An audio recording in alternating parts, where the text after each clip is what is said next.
Admiral Kethavar stood before the massive viewing screen in his command ship. The stars looked the same as always, cold and distant, but today felt different. Today, everything would change for the Zephyrian hegemony. The communication officer turned toward him. Her blue skin was pale with worry. "Admiral, we have received another message from the ancient beacon network." Kethavar's forearms crossed behind his back. The ancients were gone for thousands of years. Only their warning systems remained, scattered across the galaxy like old ghosts. Most species listened to these warnings. The Zephyrians had always been different. "Play the message," he said. The room filled with static. Then came the voice, cold and mechanical. It spoke in the ancient language that all space-traveling races learned. "Warning. The Sol system is forbidden. The species known as humans must not be contacted. They are dangerous beyond measure. This is not a suggestion. This is a final warning. Stay away." The bridge crew looked nervous. Some whispered among themselves. Kethavar felt anger rise in his chest. The Zephyrian hegemony had conquered 12 star systems. They had defeated species with technology far beyond what these humans could possibly have. Dr. Yelan, his science advisor, stepped forward. She was old, even for a Zephyrian. Her skin had turned almost silver with age. "Admiral, perhaps we should listen this time. The ancients left these warnings for a reason." Kethavar turned to face her. His yellow eyes burned with ambition. "The ancients are dead, Doctor. They have been dead for millennia. We are alive. We are strong. We take what we need. But Admiral, we know nothing about these humans. The warning specifically mentions them by name. In all our exploration, we have never seen the ancients name a specific species before." The Admiral walked to his command chair. It was made from the bones of creatures from the first world they had conquered. He sat down and looked at his fleet through the viewing screen. 200 ships floated in formation around his flagship. Each ship carried enough firepower to destroy a moon. "Dr. Yelan, let me tell you what I know about humans," Kethavar said. "Our scouts have watched them for months. They are weak creatures. They have no natural armor, no claws, no venom. They cannot even breathe in most atmospheres without machines." He stood up and activated the holographic display in the center of the bridge. Images of humans appeared, walking around their cities and ships. They looked fragile compared to the Zephyrians. "Look at them," the Admiral continued. "They are smaller than us, weaker than us. Their technology is primitive. They still use chemical rockets for some of their ships. They fight among themselves constantly. They are divided into hundreds of small nations on their home world." Dr. Yelan studied the images carefully. "Admiral, sometimes the most dangerous predators do not look dangerous. On my homeworld, there was a small insect that could kill creatures 1,000 times its size." Kethavar laughed. The sound echoed through the bridge. "Doctor, we are not insects. We are the Zephyrian hegemony. We have plasma cannons that can melt asteroids. We have shields that can stop nuclear weapons. Our soldiers wear armor that makes them nearly invincible." He pointed at the human images again. "These creatures wear cloth and thin metal for protection. Their weapons shoot small pieces of metal. They are so weak that they die if they do not eat for a few days." The communication officer raised her hand. "Admiral, there is more to the ancient message. Play it." The mechanical voice spoke again. "The humans have been tested by their world in ways you cannot understand. They have survived extinction events that would destroy any other species. They do not surrender. They do not give up. They will follow you to the ends of the galaxy if you threaten their young. This is not about strength. This is about something much more dangerous." Kethavar waved his hand dismissively. "Fear tactics from a dead civilization. They probably made these warnings about every species they encountered." Dr. Yelan shook her head.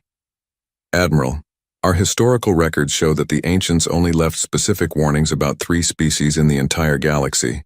One destroyed itself in a civil war before we could contact them. Another lives in a region of space so dangerous that no one can reach them. The humans are the third." The Admiral considered this for a moment. Then he smiled, showing his sharp teeth. "Doctor, this makes the humans more valuable, not less. If the ancients feared them, they must have something worth taking. Resources, technology, weapons. Or they are dangerous in a way we do not understand.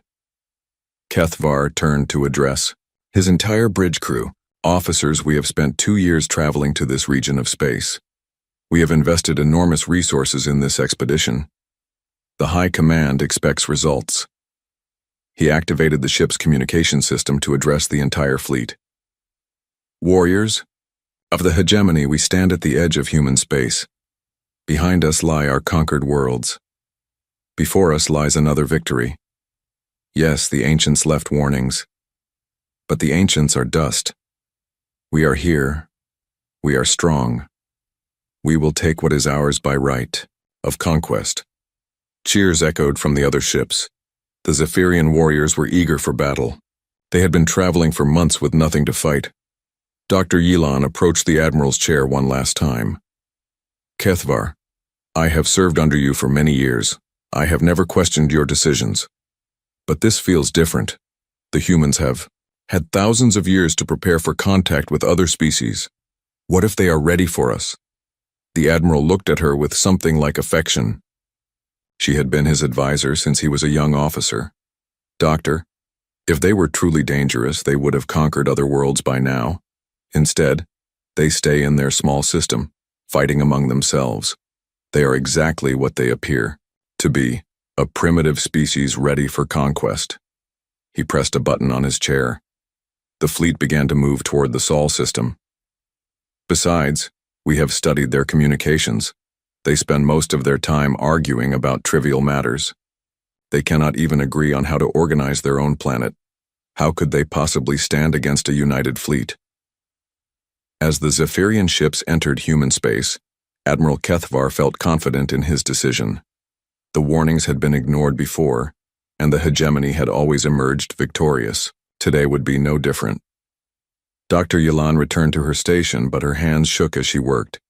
She had learned to trust the Admiral's instincts over the years, but something about this mission felt wrong. The ancient warnings had never been specific before. They had never mentioned a species by name. She pulled up the long-range sensors and began scanning the human system. At first, everything looked normal. A few space stations, some mining operations, ships moving between planets. Then she noticed something strange. The human ships were not running from the Zephyrian fleet. They were moving toward it. Admiral, she called out. The humans are not retreating. They appear to be organizing some kind of response. Kethvar laughed again. Let them come, Doctor. We will show them what real warriors look like. The Zephyrian fleet continued its advance, confident in their superior numbers and technology. None of them knew that human observers had been watching their approach for weeks. None of them understood that every move they made was being recorded and analyzed. As they traveled deeper into the Sol system, Admiral Kethvar thought about the victory celebration he would have when this was over. He would be remembered as the conqueror of Earth. His name would be spoken with respect for generations. He had no idea that he was about to become a cautionary tale instead. The Luna Base Communication Center was quiet except for the soft humming of computers. Admiral Sarah Chen sat in her command chair, watching the Zephyrian fleet approach on the main screen. She had been expecting them for 3 weeks. Admiral, incoming transmission from the alien fleet, reported Lieutenant Williams. His voice was steady, but Chen could see the tension in his shoulders. Put it through, Lieutenant. The screen flickered, and Admiral Kethvar's image appeared. Chen had studied Zephyrian physiology in preparation for this moment. The alien was tall, with blue skin and 4 arms. His yellow eyes showed the confidence of someone who had never lost a battle. I am Admiral Kethvar of the Zephyrian hegemony, the alien said in accented but clear English. I speak to the leaders of the human species. You will surrender your worlds and submit to hegemony rule. You have 1 hour to respond. Chen stood up slowly. She was shorter than most of her officers, with gray hair and lines around her eyes. She had spent 30 years in the Earth Defense Force fighting in 3 different wars. She looked directly into the camera. I am Admiral Sarah Chen of the Earth Defense Force. Thank you for the introduction, Admiral Kethvar. However, we must respectfully decline your offer. Kethavar's forearms gestured impatiently. Human, you do not understand. This is not a negotiation. We have 200 warships. You cannot resist us. Chen smiled slightly. Admiral, I believe there has been a misunderstanding. We are not planning to resist you. We are planning to destroy you. The Zephyrian admiral laughed, the sound harsh through the speakers. Destroy us? With what? We have monitored your communications. Your largest ships carry weapons that would barely scratch our shields. Admiral, before we continue this conversation, I need to show you something. Chen nodded to Lieutenant Williams. Please display the asteroid designated Target Alpha 7. The screen split. Half showed Kethavar's face, and half showed a large asteroid floating in space. It was roughly the size of a mountain, spinning slowly against the backdrop of stars. This asteroid is located approximately 50,000 kilometers from your current position, Chen explained. We would like to demonstrate something for you. Kethavar's expression changed to one of amusement. Are you going to throw rocks at us, human? Our shields can deflect much larger objects than that. Chen pressed a button on her chair. Fire. For a moment, nothing seemed to happen. Then space lit up with a brilliant flash. When the light faded, the asteroid was gone. Not destroyed or broken apart, but completely vaporized. Where it had been, only empty space remained. The bridge of Chen's command ship was silent. Even her own crew had not expected such complete destruction. On the split screen, she could see Kethavar's face had gone pale blue. That was one of our smaller defensive platforms, Chen said calmly. We have been watching your fleet since you entered our outer sensor range 2 weeks ago. Did you really think we would not notice 200 ships entering our system? Kethavar's voice had lost some of its confidence. Impossible. Our sensors detected no weapons platforms in this region. Admiral, humans have been fighting wars for thousands of years. We learned long ago that the best weapons are the ones your enemy cannot see. Chen walked closer to the camera. That asteroid you just watched disappear was actually a camouflage defense station. We built it 3 years ago when our long-range scouts first detected your empire expanding in this direction. On the Zephyrian flagship, Dr. Yilan was frantically working at her sensor station. Admiral, I am detecting massive energy readings throughout the system. Structures that I originally classified as asteroids and space debris are showing artificial signatures. Chen could hear the conversation through the open communication channel. Your science officer is correct, Admiral. What you see is empty. Space is actually a carefully prepared battlefield. We have had decades to prepare for this moment. Kethavar regained some of his composure. One hidden weapon does not make you a threat, human.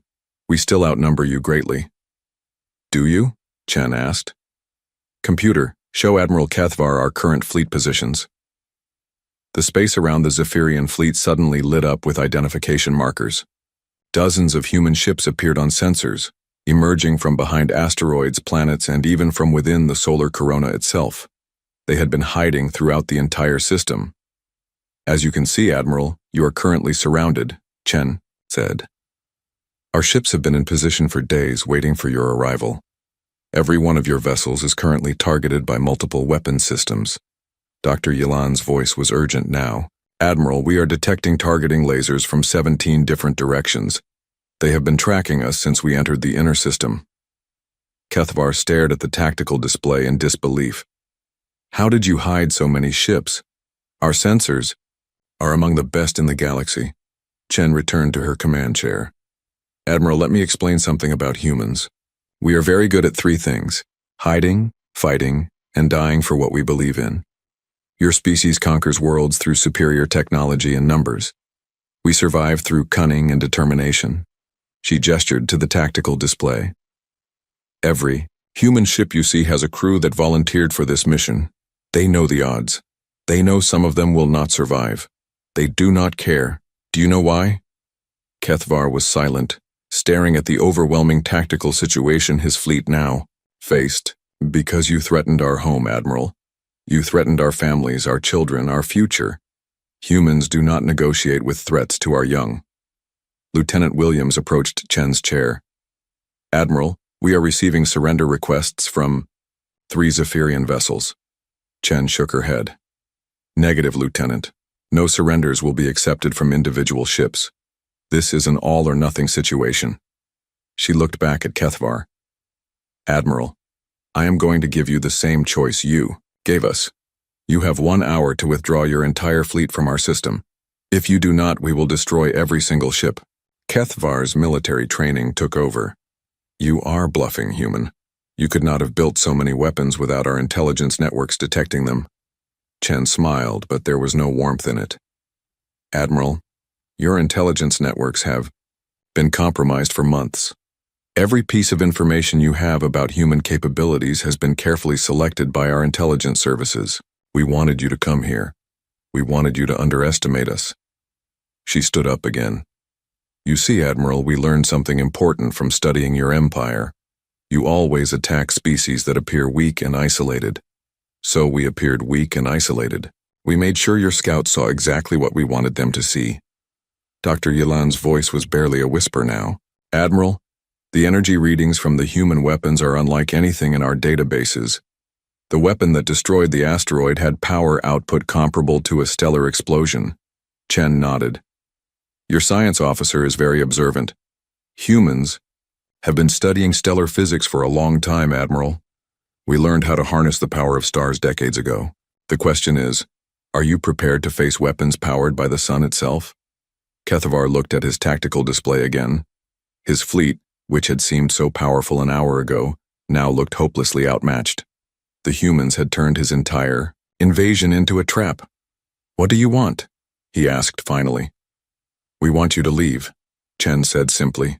We want you to go back to your empire and tell them what happened here. We want every species in the galaxy to know that Earth is protected. She paused, letting the weight of her words sink in. But most importantly, Admiral, we want you to understand that this was us being merciful. We could have destroyed your fleet the moment you entered our system. We chose to give you a chance to leave with your lives. Kethvar was quiet for a long moment. When he spoke again, his voice was different. The arrogance was gone, replaced by something like respect. Admiral Chen, if we withdraw, how do we know you will not pursue us? Chen's expression softened slightly. Because, Admiral, we are not conquerors. We are defenders. We do not want your worlds or your resources. We want to be left alone to live our lives in peace. She walked back to the camera. But understand this. If any ship from your empire ever threatens human space again, we will not be so generous. We will not give warnings. We will not offer chances to withdraw. We will simply destroy you. The communication ended. On Luna Base, Admiral Chen turned to her communications officer. Lieutenant, send a message to all fleet commanders. Maintain current positions but do not engage unless fired upon. As she watched the Zephyrian fleet beginning to turn away from Earth, Chen allowed herself a small smile. The trap had worked perfectly, but she knew this was only the beginning. Word of what happened here would spread throughout the galaxy. Some species would be warned away. Others would see it as a challenge. Either way, humanity was no longer hidden. For better or worse, they had announced their presence to the galaxy. Admiral Kethvar stood in his private quarters staring at the tactical reports scattered across his desk. 3 weeks had passed since the humiliating encounter at Earth.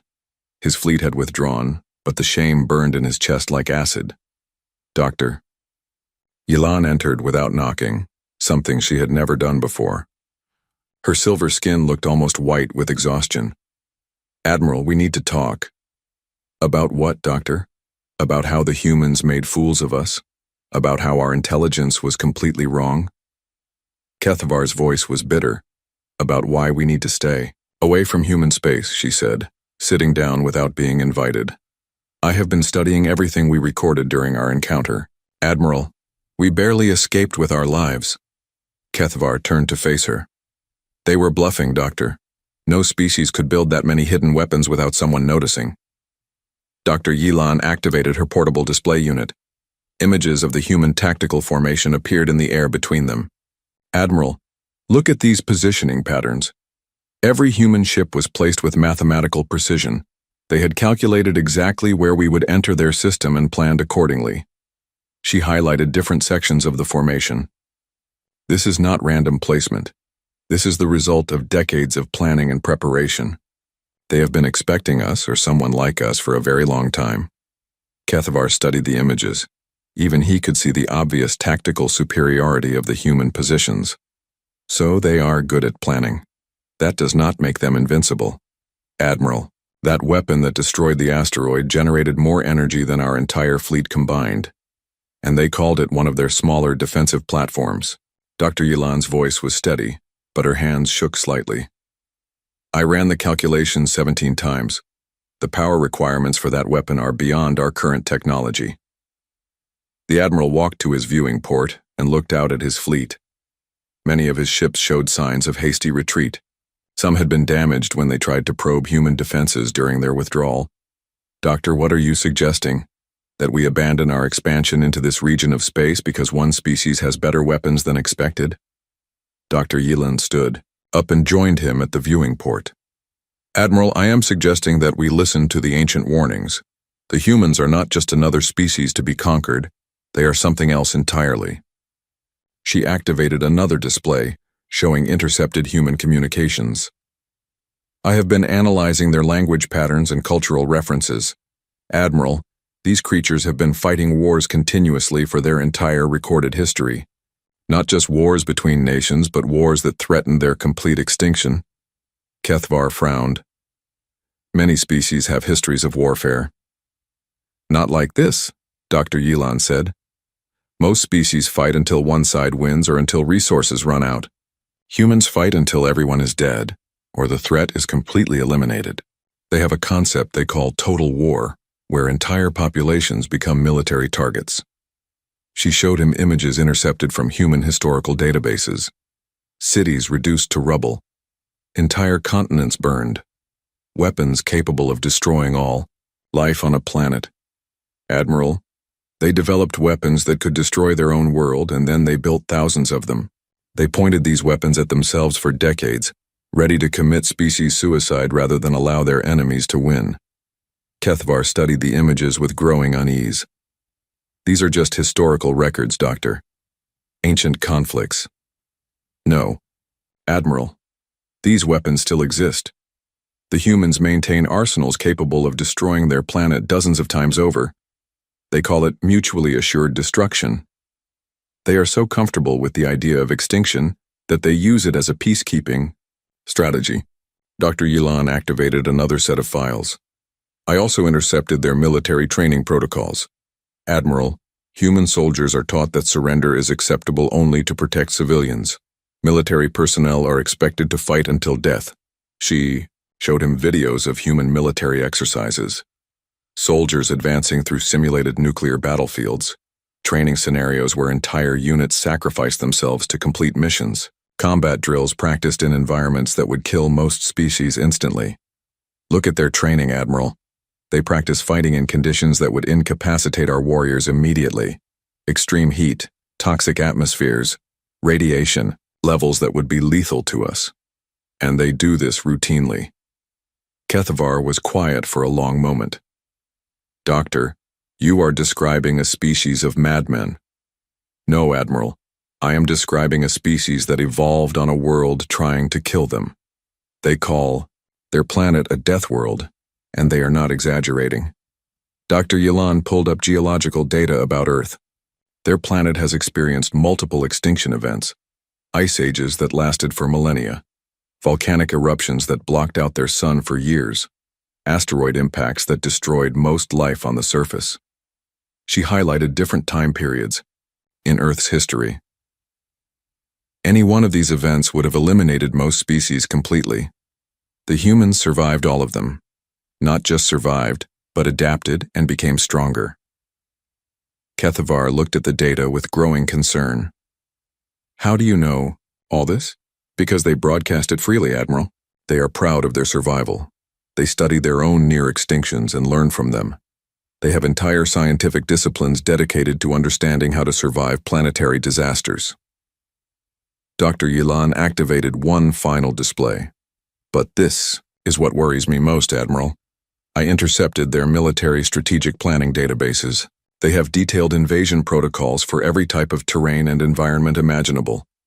The display showed human military manuals: desert warfare, jungle warfare, urban combat, space battles, underwater operations, combat in vacuum, fighting on high-gravity worlds, battles in toxic atmospheres. Admiral, they have tactical manuals for fighting in conditions that most species cannot even survive in. They plan for every possible scenario, including complete orbital bombardment of their own positions. Kethvar felt a chill run through his body. They plan to fight even if their own worlds are destroyed? Yes, Admiral. They have contingency, plans for continuing military operations from asteroids, from deep space, even from generation ships if their entire system is lost. Dr. Yilan's voice was barely above a whisper. They have planned for the possibility that they might need to fight a war that lasts for centuries. The Admiral sat down heavily in his chair. Doctor, what kind of species thinks like this? A species that has been tested by extinction and refused to die, she replied. Admiral, I believe the ancient warnings were not about human technology or military strength. They were about human psychology. She pulled up the intercepted communication from Admiral Chen again. Listen to how she spoke to us. No fear, no anger, just calm determination. She was not bluffing about destroying our entire fleet. She was stating a simple fact.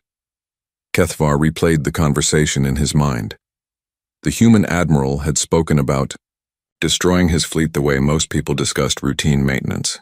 Doctor, what do you recommend? Dr. Yilan looked out at the stars. Admiral, I recommend we return to hegemony space and report that this region is unsuitable for conquest. We tell High Command that the humans possess defensive capabilities beyond our current technology, and if High Command orders us to attack anyway. Dr. Yilan was quiet for a long moment. Then we follow orders, Admiral. But we should request additional fleets. Many additional fleets. Kethvar stood up and walked back to the viewing port. In the distance, he could see the edge of human space. It looked peaceful from here. Empty. Harmless. Doctor, how many ships do you think we would need to successfully invade human space? Dr. Yilan ran calculations on her display unit. Based on what we observed, Admiral, I estimate we would need at least 10 times our current fleet size, possibly more. 10 times? Kethvar could not hide his shock. That would require half the entire hegemony navy. Yes, Admiral, and that assumes the humans do not have additional defensive capabilities that they did not reveal to us. The Admiral thought about the conversation with Admiral Chen. The human had specifically mentioned that they were being merciful. What did that mean? What were they not showing? Doctor, in your professional opinion, what would happen if we attacked the humans with our current force? Dr. Yilan did not hesitate. We would lose, Admiral. Not just lose the battle, but lose the entire fleet. I do not believe any of our ships would survive. Kethvar nodded slowly. For the first time in his military career, he was facing an enemy that he could not defeat through superior numbers or technology. The humans had turned the concept of warfare into something he did not understand. Set course for hegemony space. Doctor, we need to report to High Command immediately. As the Zephyrian fleet turned away from human territory, Admiral Kethvar could not shake the feeling that they had just encountered something that would change the galaxy forever. The humans were not just another species to be conquered or avoided. They were something entirely new. High Commander Zetharal stood before the assembled War Council in the Great Hall of the Hegemony homeworld. His massive form dominated the room, 8 feet tall with 4 powerful arms and skin that had turned deep blue with age and authority. Around the circular table sat the most powerful military leaders in Zephyrian space. Admiral Kethvar finished his report and stepped back. The silence in the room was heavy with tension. Finally, High Commander Zetharal spoke. Admiral, you are telling this council that 200 warships retreated from a single star system because the enemy destroyed 1 asteroid? Kethvar kept his eyes focused straight ahead. High Commander, the tactical situation was untenable. We were completely surrounded by hidden weapons platforms and enemy vessels. Our intelligence had been compromised for months. General Voxhan, commander of the Hegemony ground forces, laughed harshly.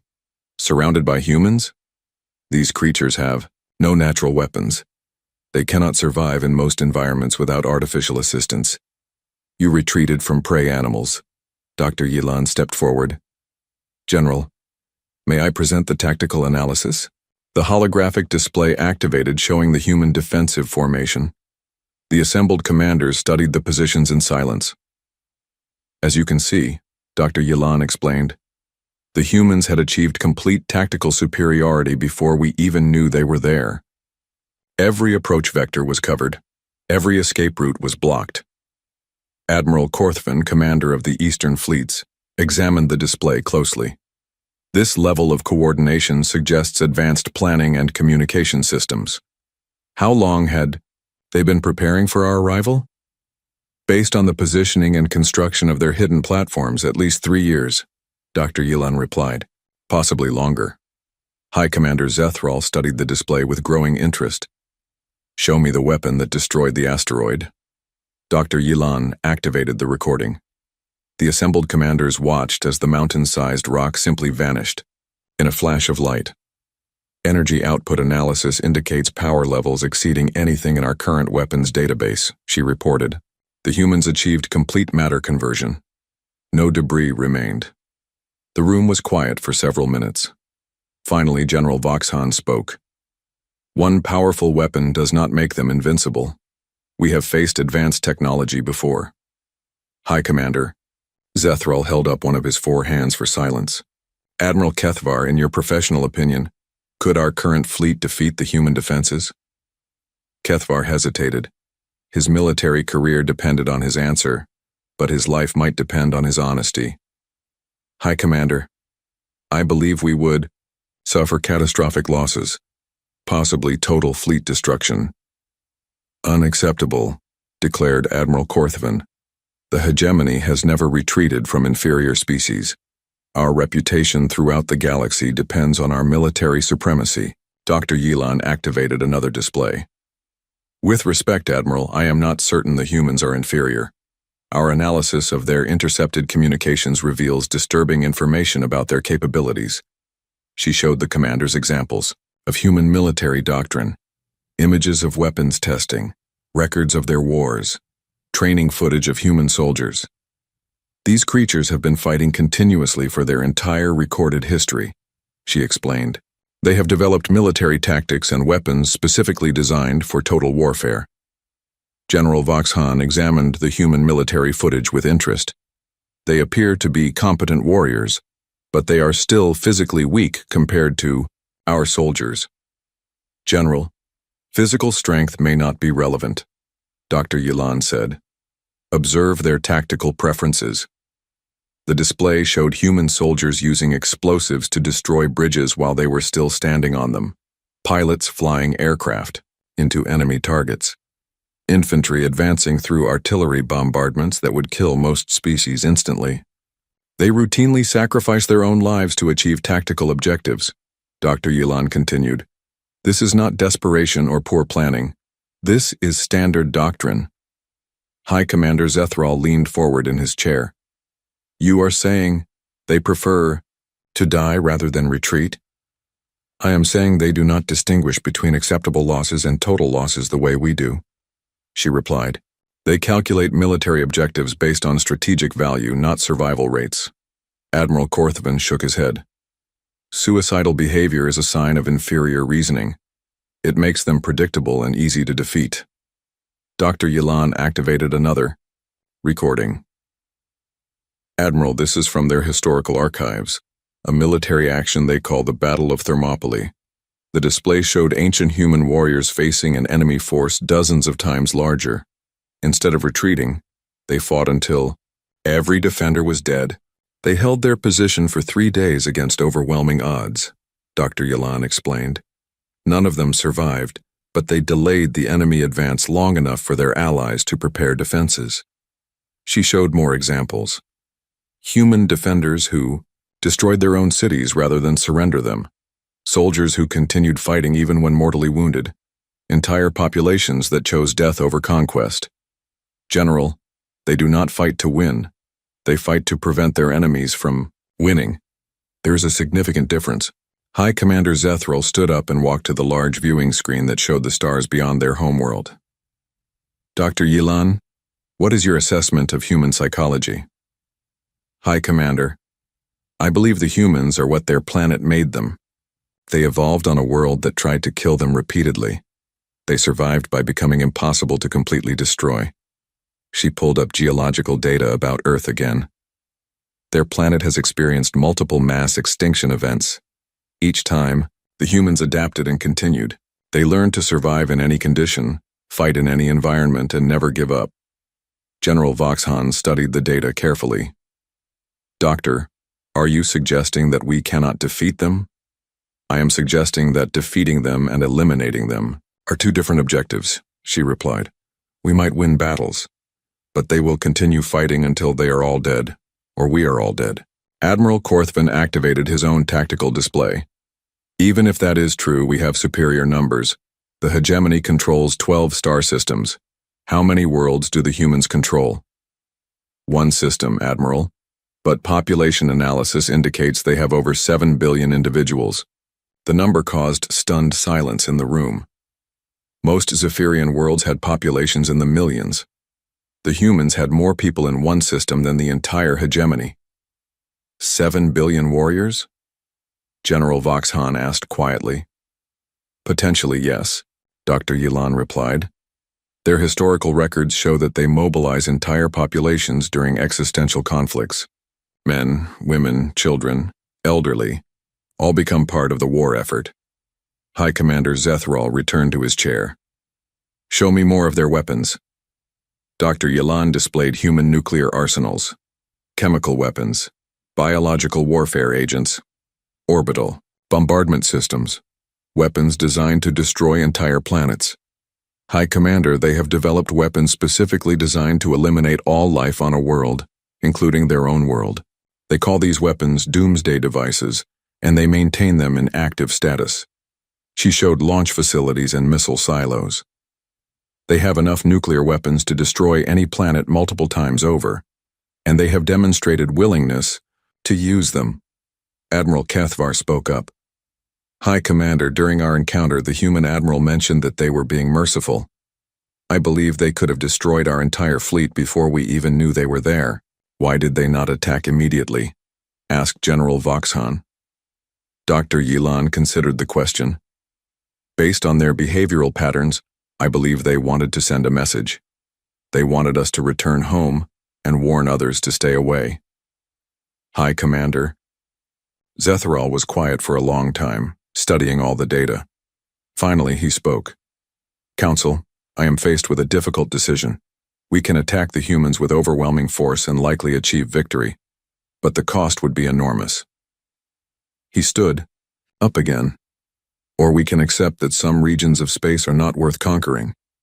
Admiral Korthvan protested. High Commander, if we retreat from one inferior species, others will see weakness. Our entire empire could be threatened. Admiral, if we attack the humans and lose half our fleet, our empire will definitely be threatened, the High Commander replied. I must consider all possibilities. He turned to Dr. Yilan. Doctor, what would happen if we simply left the humans alone? Based on their behavioral patterns, they would likely continue to ignore us unless we threaten them directly, she replied. They appear to be primarily defensive in nature. General Voxhan slammed his fist on the table. Defensive? They have weapons capable of destroying planets.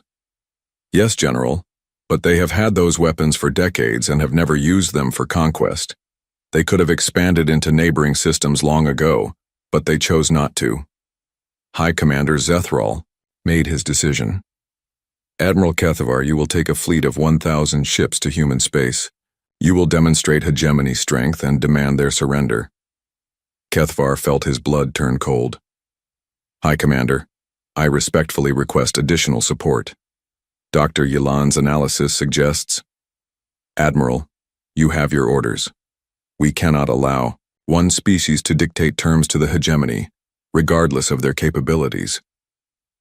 As the War Council dispersed, Dr. Yilan approached Admiral Kethvar. Admiral, I will prepare detailed tactical analysis for the fleet commanders. But I must warn you, I do not believe 1,000 ships will be enough. Kethvar looked out at the stars where his fate waited. Doctor, I do not believe 10,000 ships would be enough, but orders are orders. 2 weeks later, the largest fleet in hegemony history departed for human space, carrying over 1 million Zephyrian warriors to what many of them believed would be their final battle. Admiral Sarah Chen stood in the war room beneath Luna Base, surrounded by holographic displays showing enemy fleet positions. The Zephyrian armada was massive, 1,000 ships arranged in perfect formation, advancing steadily toward Earth. It was the largest invasion force humanity had ever faced. Admiral, long-range sensors confirm fleet composition, reported Captain Martinez. Heavy battleships, carrier vessels, and what appear to be planetary bombardment platforms. Chen studied the tactical display calmly. Around her, dozens of officers worked at their stations, coordinating the defense of human space. The atmosphere was tense but controlled. Everyone knew what was at stake. Captain, activate Protocol 7, Chen ordered. Captain Martinez hesitated. Ma'am, are you certain? Protocol 7 has never been tested in actual combat. Captain, we are facing extinction. This is exactly what Protocol 7 was designed for. Chen's voice was steady, but her eyes showed the weight of her decision. Throughout human space, hidden installations began to power up. Weapons platforms that had been disguised as asteroids and space debris revealed their true nature. Manufacturing facilities buried deep inside moons began producing war materials at an incredible rate. On Mars, General Thompson received the activation order in his underground command center. All units, this is not a drill. Repeat, this is not a drill. Protocol 7 is now active. The red planet's surface began to change. What had appeared to be mining operations were actually weapons emplacements. Massive railguns emerged from beneath the Martian ice caps. Launch facilities opened to reveal missiles designed for interplanetary warfare. In the asteroid belt, Mining Station Gamma 7 shed its disguise. The facility had never been a mining operation at all. It was a weapons factory, capable of producing antimatter warheads and kinetic projectiles. Workers who had spent years pretending to be miners revealed their true nature as military engineers and weapons specialists. Admiral Kethvar watched these developments with growing dread from his flagship. Dr. Yilan worked frantically at her sensor station trying to understand what they were seeing. Admiral, energy readings throughout the human system are spiking beyond our measurement capabilities, she reported. Structures that registered as civilian installations are showing military-grade power signatures. Kethvar studied the tactical display. The humans had somehow hidden an entire military infrastructure throughout their system. Every planet, every moon, every major asteroid was revealing weapons installations. How is this possible? He asked. Our intelligence indicated this was a peaceful system focused on trade and exploration. Dr. Yilan pulled up their intelligence files. Admiral, I believe every piece of information we received about human capabilities was deliberately falsified. They have been preparing for this invasion for years. On Earth's surface, President Williams addressed the global population from the Emergency Command Center. Citizens of Earth, we face an invasion by an alien empire that seeks to enslave our world. But we are not the same species that struggled to reach the stars decades ago. We are ready. Around the planet, military installations that had been hidden for generations revealed themselves. Orbital defense platforms rose from the ocean floors. Mountain ranges opened to reveal massive weapon arrays. Cities transformed as their peaceful facades fell away to show defensive positions. The Zephyrian fleet continued its advance, but Admiral Kethvar could see that his tactical advantage was disappearing with each passing hour. The humans were not just defending their system, they were turning it into a fortress. Admiral, incoming communication from the human admiral, reported his communications officer. Admiral Chen's image appeared on the main screen. Behind her, Kethvar could see a command center filled with activity. Human officers moved with purposeful efficiency, managing what appeared to be thousands of defensive installations. Admiral Kethvar, welcome back to human space, Chen said. I see you brought more ships this time. Admiral Chen, you will surrender immediately or face the full might of the hegemony fleet, Kethvar replied, though his voice lacked its previous confidence. Chen smiled, but it was not a pleasant expression. Admiral, I need to show you something before you continue with your invasion. The display changed to show the space around the Zephyrian fleet. Suddenly, hundreds of new contacts appeared on sensors. Human ships emerged from behind planets, from within asteroid fields, and from hiding places throughout the outer system. You are currently outnumbered 3-1, Chen explained calmly, but that is not what I wanted to show you. The display changed again.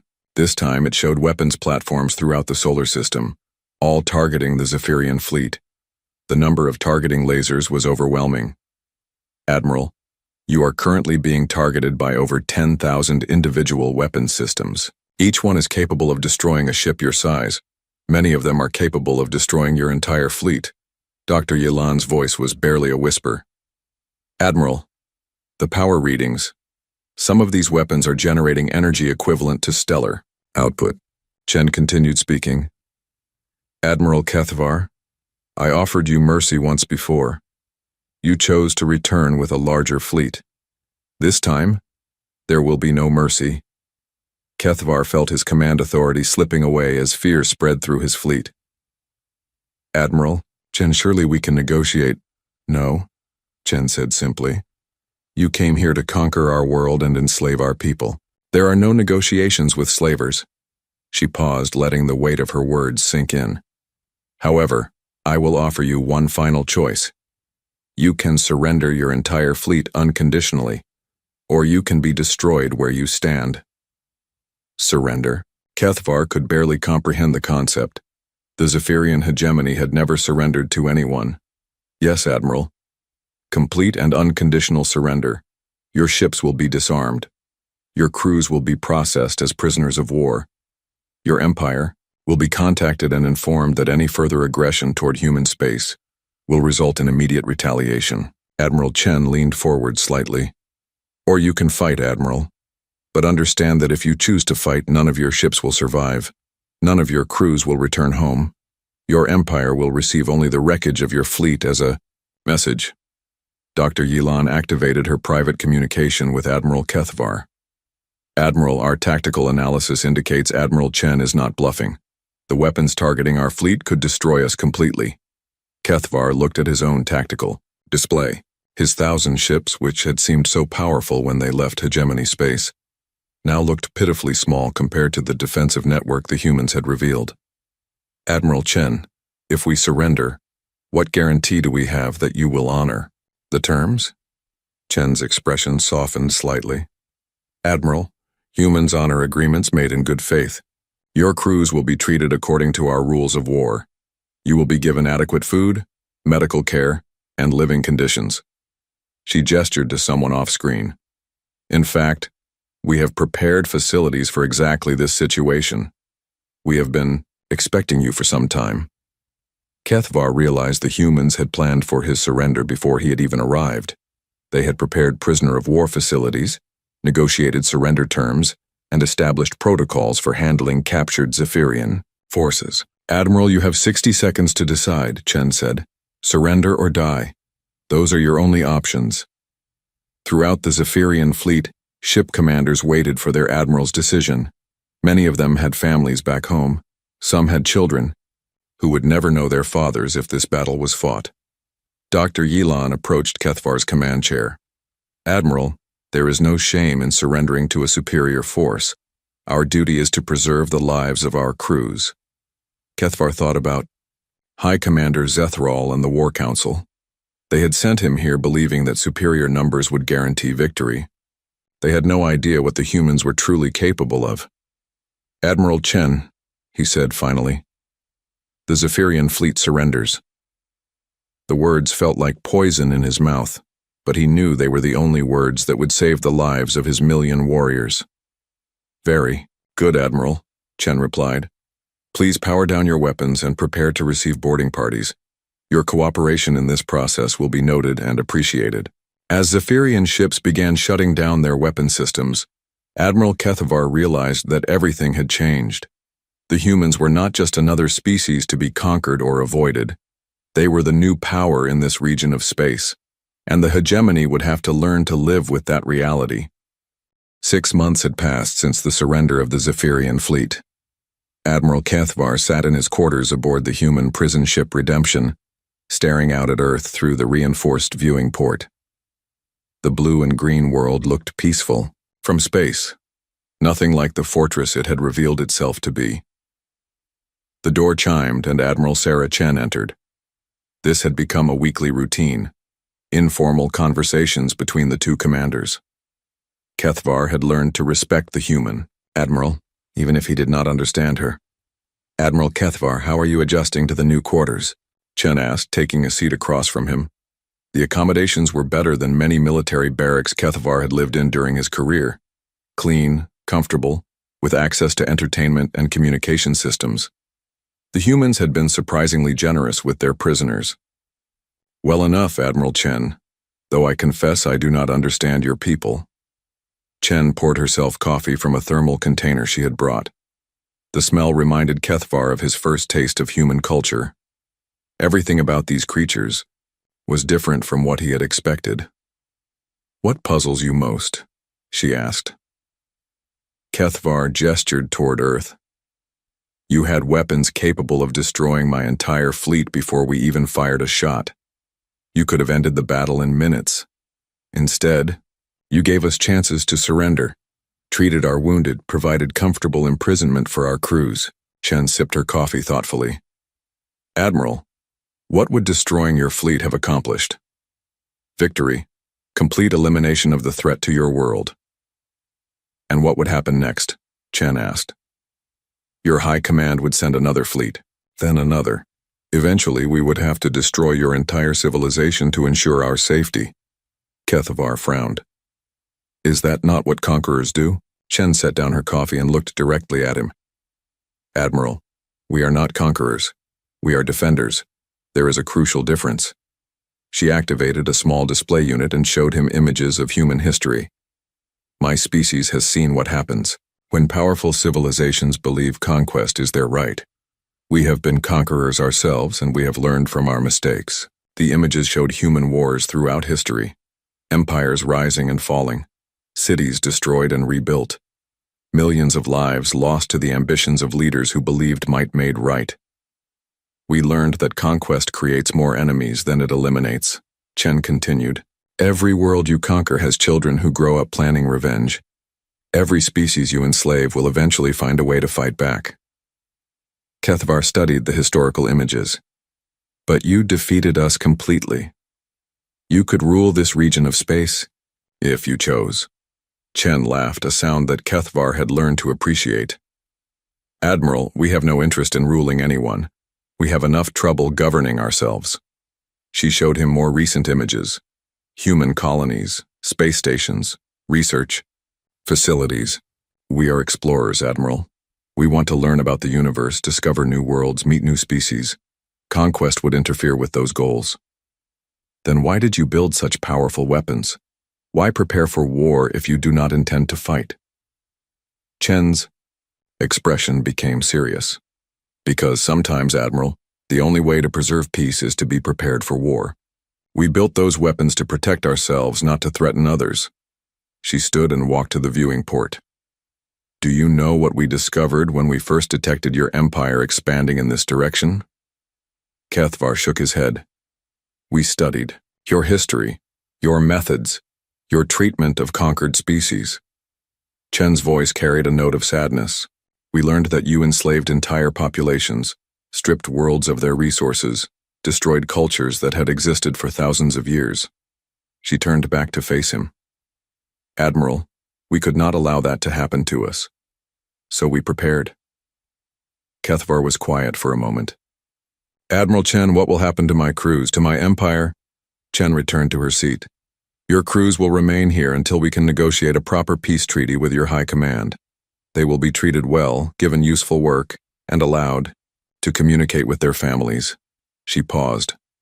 As for your empire, that depends on your high command's response to our proposed agreement. Kethvar leaned forward.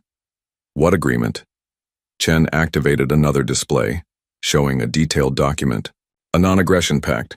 Your empire agrees to respect human territorial boundaries. We agree to respect yours. No conquest attempts in either direction. And if High Command refuses? Chen's expression hardened. Then we will be forced to take more aggressive defensive measures. Kethvar studied the treaty terms. They were surprisingly fair, considering the humans' overwhelming military superiority. You would truly honor this agreement?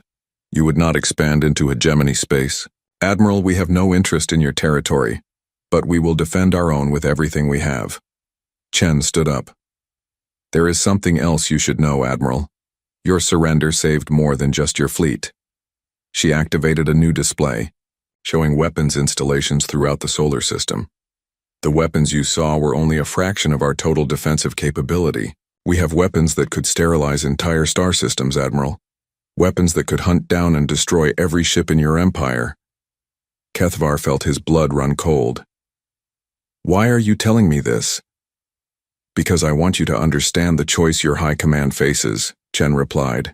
They can accept our treaty and live in peace, or they can continue their aggression and face total annihilation. She walked back to the viewing port. Admiral, humans have a saying, peace through strength. We are strong enough to destroy our enemies completely. That strength allows us to offer mercy instead. Kethvar joined her at the viewing port. Admiral Chen, may I ask you a personal question? Of course. Do you believe your species is superior to mine? Chen considered the question carefully.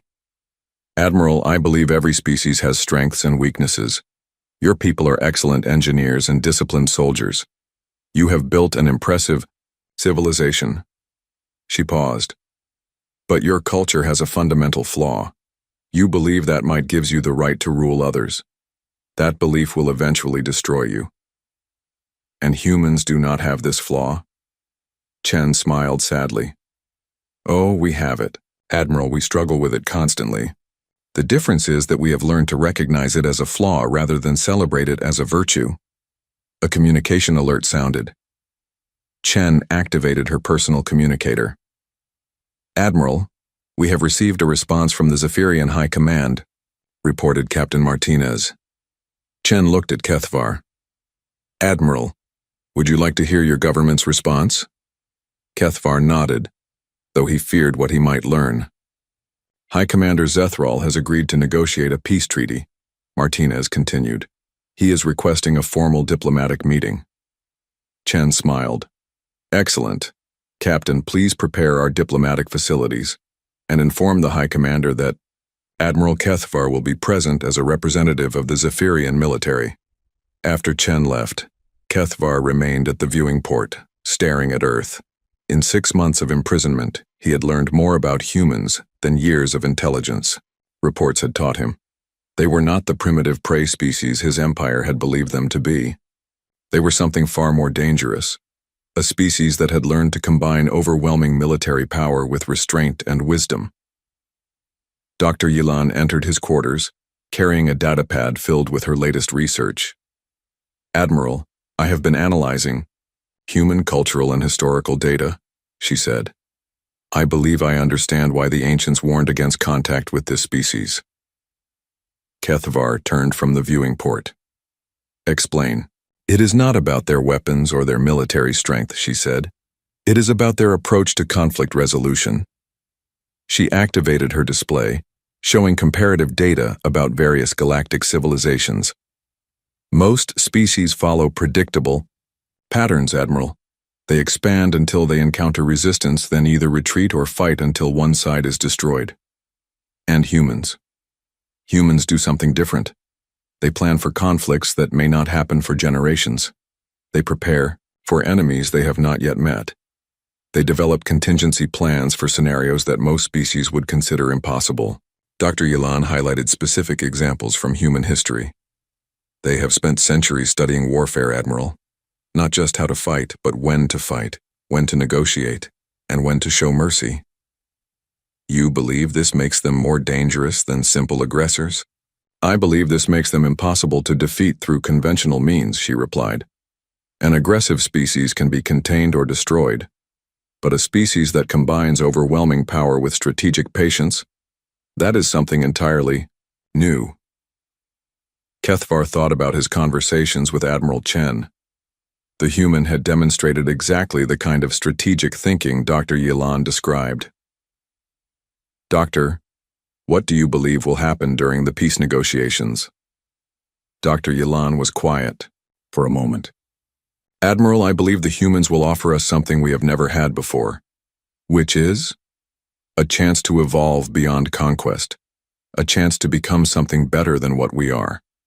2 weeks later, Admiral Kethvar stood beside Admiral Chen as they watched High Commander Zethral's ship dock with the human diplomatic station.